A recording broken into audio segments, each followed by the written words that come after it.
Сегодня исполнилось бы 60 лет Виктору Петровичу Ефимову, заслуженному работнику народного хозяйства Якутии, почетному строителю России, почетному гражданину Абыйского и Нерынгринского районов.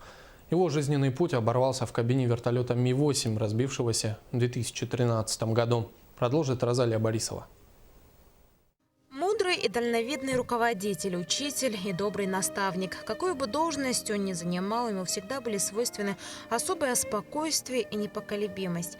Он представлял интересы республики по самым сложным имущественным вопросам. Он всегда до последнего стоял за интересы Якутии, добивался поставленных целей. Я всегда отметил бы его природный ум и талант вот такой мудрого руководителя.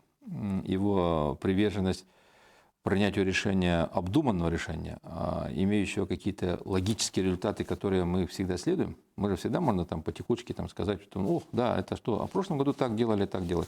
Виктор Петрович как руководитель всегда поступал, имея задумки, скажем, для чего мы это делаем. И вот этот характер всегда очень импонировал. Вместе с тем он был необычайно чутким и внимательным руководителем, другом и советником. Никогда не оставался в стороне, если мог помочь, отзывался на любую просьбу.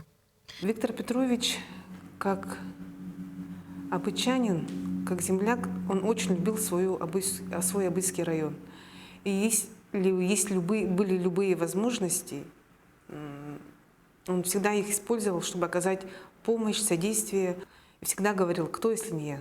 И память о Викторе Петровиче живет в сердцах родных, близких, коллег и земляков. В день, когда ему исполнилось бы 60 лет, его вспоминают на его родине, в Абыйском районе, в Белогорской средней школе, которая носит имя Виктора Петровича. Сегодня был день памяти нашего брата Виктора Петровича.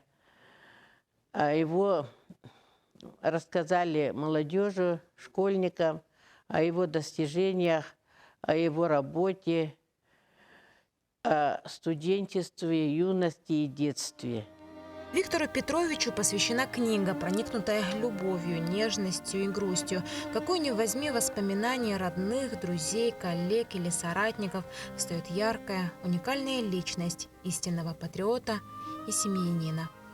Розалия Борисова, Александра Хлопкова, Екатерина Соломова, Василий Слепцов, НВК Саха, Абый, Якутск.